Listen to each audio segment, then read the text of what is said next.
સુરેન્દ્રનગરના લીંબડીમાં મુશળધાર વરસાદ વરસ્યો। લીંબડી ગ્રામ્ય કચેરીના મુખ્ય ગેટ સુધી વરસાદી પાણી પહોંચ્યું છે। સબસ્ટેશનમાં વરસાદી પાણી ઘૂસી જતા વીજ પુરવઠા પર સંકટ મંડરાઈ રહ્યું છે। 21 ગ્રામ્ય વિસ્તારના વીજ પુરવઠા પર સંકટની શક્યતાઓ છે। વધારે પાણી ભરાતા સબસ્ટેશન બંધ કરવાની નોબત આવી શકે। પાણીનો ઝડપથી નિકાલ થાય તે માટે કામગીરી શરૂ કરવામાં આવી છે। મામલતદાર સહિતના અધિકારીઓ જેસીબીની મદદથી સબસ્ટેશન ખાતે પહોંચ્યા છે। 21 ગ્રામ્ય વિસ્તારો એવા છે કે જ્યાં વીજળીનું સંકટ મંડરાઈ રહ્યું છે।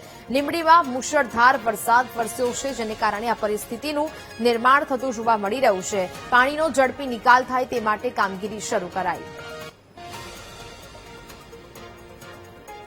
લીંબડી તાલુકામાં ઉપરવાસના ભારે વરસાદને લઈને અત્યારે લીંબડી ખાતે આવેલું 220 કેવી સબસ્ટેશનમાં વરસાદી પાણી ફરી વળ્યા છે અને હાલ તંત્ર દ્વારા અત્યારે પાણીનો નિકાલ કેવી રીતના કરવામાં આવે તેની માટે આપણે જીબીના એક જેટકોના અધિકારી સાથે જ આપણે સીધી વાત કરીએ। શું નામ તમારું? મારું નામ એજી સોલંકી, અધિક્ષક ઇજનેર જેટકો સુરેન્દ્રનગર।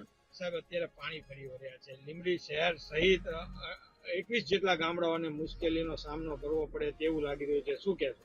અત્યારે પાવર ચાલુ છે। અત્યારે હાલમાં કોઈ ચિંતા જેવી પરિસ્થિતિ નથી, પણ પાણીની સપાટી જોતા પાણી વધે એવું લાગે છે, એટલે અમે પાણી કાઢવાના સતત પ્રયત્નો કરી રહ્યા છીએ અને અમે ટૂંક સમયમાં પાણી બહાર કાઢીને પાવર ચાલુ રાખીએ એવી વ્યવસ્થા ગોઠવીએ છીએ। તો અધિકારીએ જણાવ્યું કે ટૂંક સમયમાં સબસ્ટેશનની અંદરથી પાણીનો નિકાલ કેવી રીતના થાય તે અત્યારે તંત્ર દ્વારા કામગીરી હાથ ધરવામાં આવી છે। Sachin Pitva, BTV news, Surendranagar. સુરેન્દ્રનગરના વઢવાણમાં જળબંબાકારની સ્થિતિ સર્જાઈ। સતત વરસાદથી કટુડા ગામ બેટમાં ફેરવાયું છે। વઢવાણ તાલુકામાં 6 ઇંચ વરસાદ ખાબક્યો। ખેતરો અને રસ્તા પાણીમાં ગરકાવ થયા। વાહન ચાલકો અને ખેડૂતો મુશ્કેલીમાં મુકાયા છે। કટુડા ગામના દ્રશ્યો કે જ્યાં આખું ગામ બેટમાં ફેરવાયું છે। ઉપરવાસમાં ભારે વરસાદ બાદ આ પરિસ્થિતિ સર્જાઈ। તાલુકામાં 6 ઇંચ જેટલો વરસાદ ખાબકતા પાણી ભરાયા છે। ખેતરો અને રસ્તા પાણીમાં ગરકાવ થયા। ખેતરો બેટમાં ફેરવાયા છે, જેની આ સમગ્ર દ્રશ્યો છે તે સામે આવી રહ્યા છે। ભારે વરસાદથી જળબંબાકારની સ્થિતિ સર્જાઈ છે। વાહન ચાલકો અને ખેડૂતો હવે મુશ્કેલીમાં મુકાયા છે।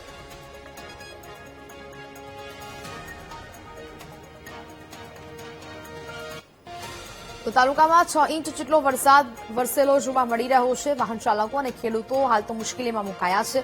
ખેતરો બેટમાં ફેરવાયા હોય તે પ્રકારના દ્રશ્યો સામે આવી રહ્યા છે। રોડ રસ્તાઓ છે તે પાણીમાં ગરકાવ થઈ રહ્યા છે। ભારે વરસાદ બાદ જળબંબાકારની સ્થિતિ સર્જાઈ છે।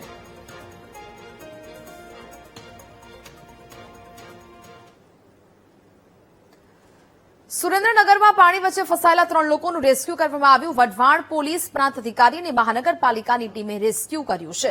નાના કેરાળા ગામના સીમ વિસ્તારમાં 1 વર્ષનું બાળક અને 2 શ્રમિકો ફસાયા હતા। ત્રણેયનું બોટના માધ્યમથી રેસ્ક્યુની કામગીરી કરવામાં આવી રહી છે।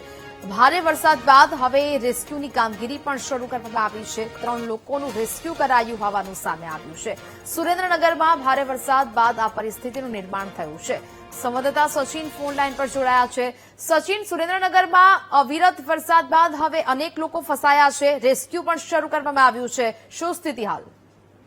જી જો, વઢવાણ તાલુકામાં 5 ઇંચથી વધુ વરસાદ નોંધાઈ ચૂક્યો છે। ત્યારે વઢવાણ તાલુકાના નાના કેરાળા ગામે મહાનગરપાલિકાના ફાયર બ્રિગેડ દ્વારા એક નાના બાળક સહિત 3 લોકોનું રેસ્ક્યુ કરવામાં આવ્યું છે અને સુરક્ષિત ખેતરમાંથી તેમને બહાર લાવી અને સુરક્ષિત જગ્યાએ ખસેડવામાં આવ્યા છે। હાલ તંત્ર દ્વારા હજી પણ રેસ્ક્યુની કામગીરી હાથ ધરવામાં આવી રહી છે। બિલકુલ, જાણકારી બદલ આભાર।